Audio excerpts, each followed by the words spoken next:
Public libraries get a bad rap for being outdated institutions in a modern world. What people don't realize is that public libraries are champions for equity, diversity, and access. They are beacons of hope, sharers of knowledge, and builders of community.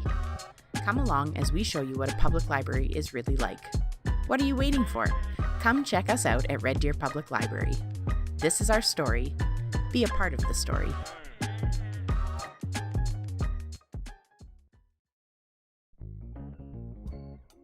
If you've visited any public library lately, you might have wondered how things happen behind the scenes. For example, how does a book get catalogued? How are storytime programs developed? Perhaps you visited one of our most recent pop-up locations and wondered just what has to happen to set up a brand new library. Well, these are all great questions, and the truth is, so much happens behind the scenes at a public library. From ordering and cataloging items for the collection, to managing budgets and personnel, planning programs and events, and yes, even building pop-up libraries in the community, the library is always buzzing with progress. Even if you can't see them, there are many staff working diligently every day behind the scenes to bring customers what they want. One thing customers are most excited about is new material. Whether it's a hot new bestseller or a much anticipated film being released to DVD, the library collection is what comes to mind for many when they think of a public library. At Red Deer Public Library, our collection has over 187,000 items across 4 locations. This includes books, DVDs, CDs, audiobooks, puzzles and board games, kits, toys, musical instruments, and much more. The downtown branch alone has over 123,000 items on the shelves, making it the location with the biggest physical collection to browse. Add to this the library's assortment of digital offerings, which includes over 50,000 ebooks, e-audiobooks, digital magazines and newspapers, and access to numerous databases, language learning tools, consumer reports, and more. All of these items, physical and digital, are carefully selected, catalogued, and managed by a team of specialists in our Tech Services Department. My name is Jillian Machuye, and I'm a cataloging specialist. And I am Alexis Olenek. I work as a processing and serials specialist. My name is Sue Choi. I'm a cataloging specialist. As a cataloging specialist, I cataloged all types of materials for the libraries, including books, DVDs, and other materials. My day-to-day job mainly is handling library material, classifying them for the shelf, making sure they show up in Bibliocommon correctly for our customer to search and find. Well, as a processing and serials specialist, I love that. My main function is I put all of the RFID tags on all of our materials, which helps in the self-checkout. It also is used as a security feature, but I think it's mostly to help the staff. I also put all the labeling on all the items so that staff know how to shelve them and customers know how to find them. I also do repairs, which means buffing out scratches in DVDs. I only have glue and tape to work with, so the repairs are as I'm able to, and try to get as many of those things out of the landfill. The serials part, that means magazines, so I receive all of our magazines for all the branches and put labeling and RFID tags and receive them so that customers know we have them in the library. So, and as needed, is that what it says? As directed, other duties as, mentioned. And Sue kind of mentioned what we do as cataloging specialists, but we also I'm more in charge of children's, Sue's more in charge of adult, and we kind of share young adult, but again, we're all kind of cross-trained. So if Angelina is away, I can take over her acquisitions tasks. If Sue's away, I can catalog the adult and vice versa. The majority of our selecting nowadays for our library is done by our vendors. So I think our vendors have about 80% of our budget. They're in charge of selecting for that much, and the other 20% is stuff we chose. So there's a number of staff that can choose items, and patron requests are still welcome, and we try to fill those as needed. But yes, our vendor is in charge of most of them. But there are parameters, I imagine, for the vendor, like, Yes. bestsellers or... The guidelines are decided by some of our management team as to what items we get, and that is reviewed on an annual basis for them. And that goes for our materials as well. They're selected, right? Oh, yes. Electronic? Electronic Yes. stuff. Ebooks, audiobooks. Yeah. The overall budget is decided by the CEO and the library board, but that overall budget is then given to part of our management team, who then, in collaboration with some of us, decides which collections should get what amount of money for the year. Every year, the budget does change a little bit. So for e-resources this year, it increased a little bit because it's a very popular collection. Well, we're pretty lucky right now because our deliveries come consistently, or have been. That's not always the case, but they have been lately coming every Thursday. We get, 6 to 10 boxes? Yep. Usually maybe 1 or 2 boxes will come from Eastern Canada as well. Then Angelina or I, or any of us really, can unbox them. So just... They get labeled, stamp. Yeah, barcode Yeah. is the label. Yeah, Just so yeah, you know, sorry, it's barcode. barcode. Yeah. We try, when we're unboxing, we try and group things. YA, young adult, children's, adult, nonfiction, just so it's easier when the cataloger, because they'll go to the cataloger after that, The right? acquisition person. Oh, no, receives sorry, they them have to be first, yeah. received first. Yes, okay, that's right. But even when they're receiving, it's easier if they're done in groups, right? Very much so. Yeah. So having them kind of loosely separated into adult, children's, YA is helpful.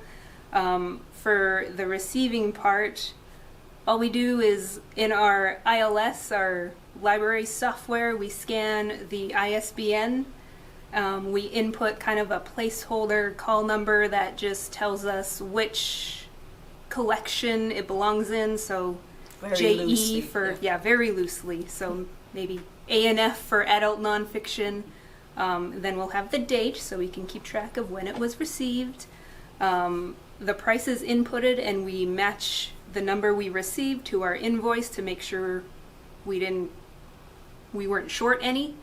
And then after that, we move the books that have holds specifically to the cataloger, because those are our priority.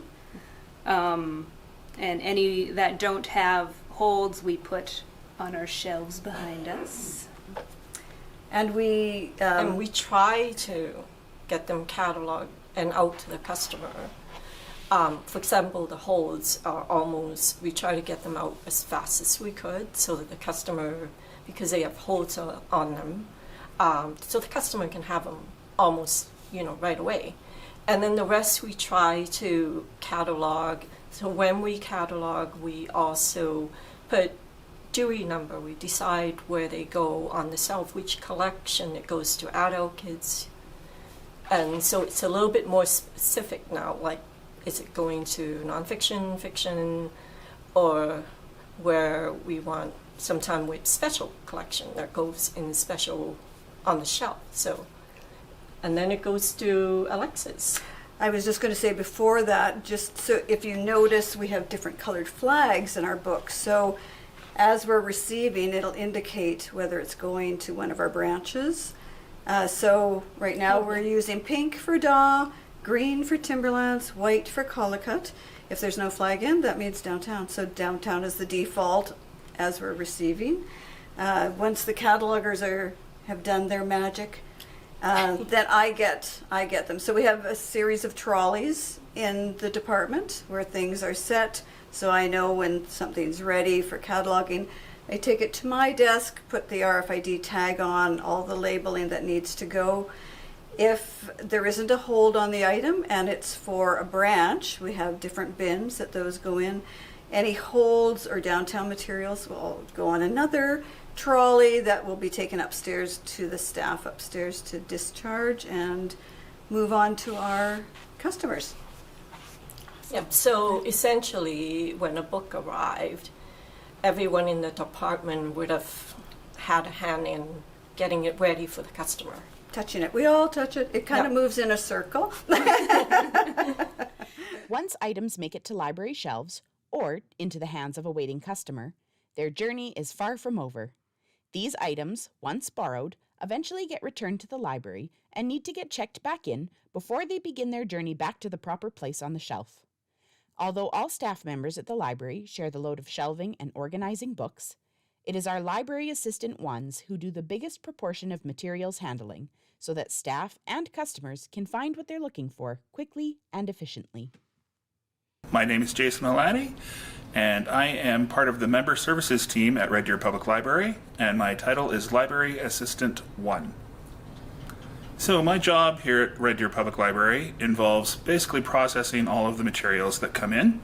My main job is spent out on the floor, putting books away, making sure that everything is in order, nice and organized and nice and clean, so that everybody, including the patrons that come in, as well as the staff that work here, can find the materials that people need easily, readily available, and in a short amount of time. I also spend time on the member services desk, and that involves signing people up for their library cards, checking materials in and out that they bring to the desk, and also another part of my job is actually helping people out on the floor, finding the materials they need or that they're looking for, helping them search the catalog on the computer, that sort of thing. So it is involved with, it's a lot of customer service of what is what I do here at the library. So basically my day is spent out on the floor, and there's always materials coming in, whether that's being the materials people have taken out and are now returning, and or all of the new materials that we order that are brand new.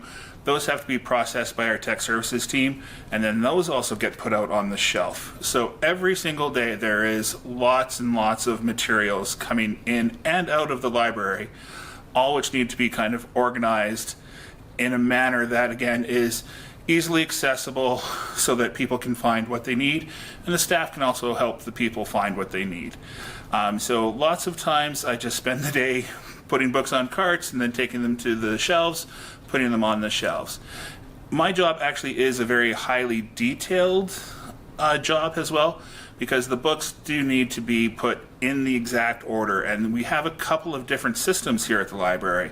For example, in the children's area, books are generally organized by the author's last name. And so we have the author's last name, but we might have authors with the same last name. And so then you go from the author's last name to the author's first name. And then with that, an author might have more than one book. So then you have to organize it by title. So there is a definite order to the way things have to be put into the library onto the shelves, and that is also one of the reasons why we ask you not to reshelve the materials when you pick them up. And look, we love that you take the books out and look at them. That's what we're here for. But then if you just leave them out on the shelves or on our baskets, then we know where to put them back, and we also see which books are going out, how much they're getting used, and that helps us as a library to give the patrons the books that they want and need as well. In the adult services department, we are on the Dewey Decimal System, and in our nonfiction section, that's in the Dewey Decimal System. So that involves all sorts of little numbers, and each category has its own separate number, from 100 all the way up to 999. And then there's also decimal numbers in there, so you can get some books that have 7, 8, 9 numbers on them. And again, those have to be put in order, because if you, like, say, transpose a number, accidentally think of a number that's not there and put it backwards, then it gets put in the wrong place, and there's no way for us to correctly find that book when somebody is looking for it. So my job as a shelver or a library assistant at the library is extremely important, I think. I think it's basically the bedrock on which everything else works and functions in the library. If the books aren't in the right order, then we can't find them, people can't take them out. You could find like a random book there and just kind of like wander the shelves and find it, but lots of times people want something, whether it's say like a soccer book because they're coaching the soccer team for their kids, if it's like a picture book they want to read to their kids, or a board book for the little babies that they have. We have so much material, again, coming in and out of the library. It's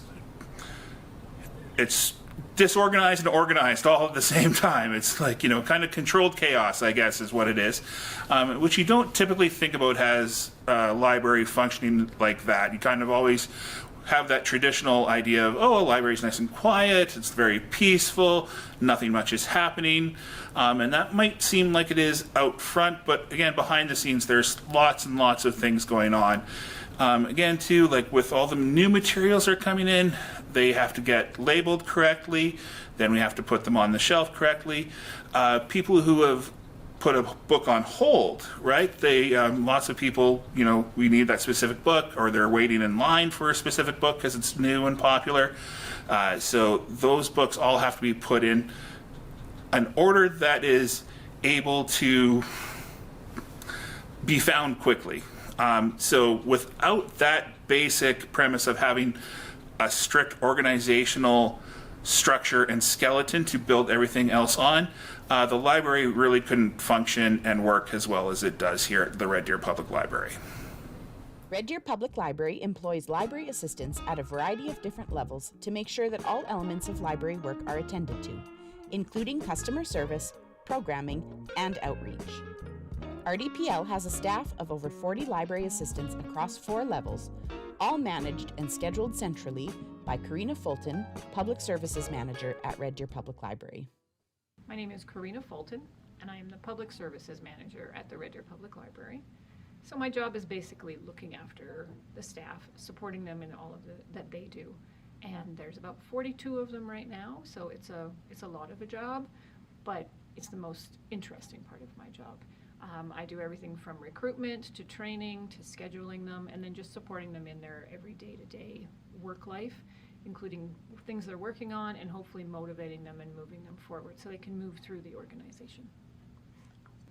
Managing the staff at the library is frustrating, it's busy, it's tiring, it's inspirational, it's motivating, it's very humbling. For the amount of people that I've worked with in my time here and the staff that we have now, it's quite inspirational and humbling, as I said, to work with people that are just so good at what they do, and they want to be here. They have a passion for this work that they do, for the people that visit us, and are motivated to be moving forward. And our organization has always historically allowed that to happen. So giving those opportunities to the staff and bringing in really great people is probably the best part of my job.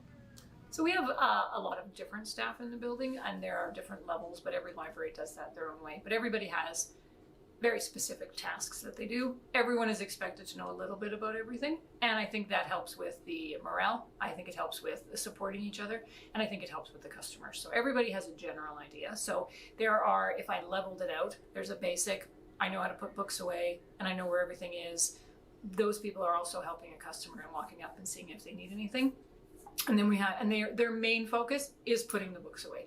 And as much as it may sound simplistic to those who don't work in a library, for me, it's the key. If the stuff isn't away, nobody's going to find anything. The staff, the other customers. So those people for me are key. They are literally the foundation. Beyond that, then we move up to people who their main priority is to work on our public services desks. And they are doing the day-to-day registering customers and signing other books and processing all of our materials. And again, a very specific role, a very specific type of person. In both of those roles, we're not looking for necessarily certain levels. I personally am looking for someone who has, first of all, the customer service that we want, the ability to learn, the ability to make good judgment, because we do have such a wide customer base. We want them to be able to look at a situation and do the best for the organization and for that particular customer. So we're looking for the ability to learn, we're looking for that customer service, and I'm always looking for someone who will fit into the team well, and that for me is a priority. Most things can be taught, most people can be trained, but service level, good judgment, and just to be able to fit into the group. And it's hard for me to explain what that fit is. You just know. And you don't always know. Sometimes you make a mistake, but for the most part, you just get a feel after this many years. So getting someone that fits into that team is, of course, crucial. We then have another level, if you will, of staff who, again, can do all of the things, but they are focusing more on our programs and our class assistants. So they're at our schools and helping with the classes more. And they are primarily put on desks that need a little bit more assistance, a little bit deeper reference, a little bit more on the tech side. They also, of course, do programs, they do tech help. So they're at a different level as well. And then we have a newer, I say newer, it's been a couple of years, group that we've put together that kind of help everyone else with all of their things. So they do, they help the people that are doing the programs, and they give them support, they give them assistance. They of course have programs themselves. They kind of lay it all out, and they have a really good read on the community, what people are needing, what's needed at the schools, what our customers are looking for. And really the most important thing is they really understand the staff that are doing it, and they are able to give them the best experience, because their good experience is a good experience for the customers. Staff also focus on creating connections with the community and doing outreach, which is when we go outside the library to connect with community groups and individuals instead of waiting for them to come to us. At RDPL, Library Assistant 4s are responsible for leading program development and delivery, as well as coordinating our outreach efforts. My name is Deb Isbister, or Miss Deb if you're at Storytime. I am part of the programming team at Red Deer Public Library, but we are all library assistants, so we all sort of do pieces of everything here. So an important thing that the library does do is outreach into the community, and so that is developing relationships outside of our buildings. So we would do several different kinds of outreach. So there are times where we will just be there as a presence at an event, either at a table to help share information about the library. We can do library cards outside of our building. And there would be, an example would be we attended and had a table at the powwow in Red Deer. We had one at Pride in the Park. We had one at a Seniors Day event. So these are ways we can reach our community outside of our building and try to remind them that we're here and encourage them to come in and show them all the amazing things that we have and that we do, so that they will come into our buildings afterward. Another piece of that outreach is actual programming that we do outside of the building. So it's not just setting up a table. We would be actually designing and performing, well, and it is a performance sometimes, a program. For example, at the Children's Festival, we set up a storytelling tent, and then we do puppet shows pretty much the entire time we're there. And it's a wonderful, joyful way to meet with our community and to share what we do and what we love about what we do. Everything that goes on behind the scenes, from ordering books to hiring and training staff to offering new programs and services, requires adequate funding. So of course you can't do all of the work of the library without a whole bunch of money. And so how funding works in Alberta for public libraries, the municipality, in this case Red Deer, that decides they want a library, commit themselves to funding the library. And there aren't really a lot of rules about that. And so if every community in Alberta, from Acme to Stony Plain, has a different relationship with the city. So in some communities, the city actually owns the building that the library is in and pays the utilities and looks after cleaning and security. And in other libraries around the province, the library board owns the library land and property, pays all their own bills, and so on. So each library is different. In Red Deer's case, we receive about 80% of our budget from the city. We have facilities in 2 different city buildings, and we have different relationships there, whether we help pay utilities or different parts of the costs of the building. We receive from the province, and every library, public library, receives from the province a per capita amount. But there's a minimum threshold. So if you're really little, you get at least $6,000, I believe. And then as you get bigger, you get a per capita amount, which I think right now is about $5 and change. And so in our case, that would be about $500,000 from the province. And those two pieces of funding, the city and the province, really come without strings. So we have to do all the things the Libraries Act and regulations says we have to do. And of course, act responsibly. But beyond that, that's the board's money to figure out. Of course, it takes more than those two pots of money to do all the things we need to do. So for any special projects or major undertakings, we do receive other funding. So for example, in Red Deer Public Library, our adult literacy program is it's award-winning, it's amazing, it's life-changing. And it's largely funded through adult education, through the Community Adult Learning Program, CALP. And so we receive money specific to that program on an annual basis, so that's quite firm funding. But then we apply quite vigorously for provincial grant money to help with facilities, for federal grant money to help with summer students and summer programming. In the past, we've received funding for programs with older adults. We receive community funding. So there are many really generous donors within the community who leave legacy gifts in some cases, and those provide for some major building renovations that have happened in the past, ongoing scholarships, that kind of thing. We have other donors that donate towards programs, and in many cases, they're already also donating their time and their energy and their experience, and then they also put a little money to help the program run. And we have legacy donors in the community who wish to continue to remain anonymous, but they fund special programs.